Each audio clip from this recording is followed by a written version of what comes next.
ಇನ್ನು ಡೌನ್ ಆಗಿ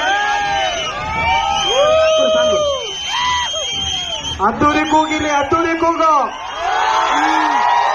ಇನ್ನು ಜೋರಾಗಿ ಭಾಷೆ ಕೇಳಬೇಕು. ನಬ್ಬಾಸು ಯಾರು? Challenging star.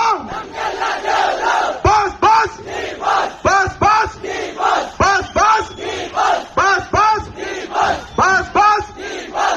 ಸಾಕು ಸಾಕು ಸಾಕು. ಆ ಕಡೆ ನರಸಿಂಹನ್ ಕಡೆ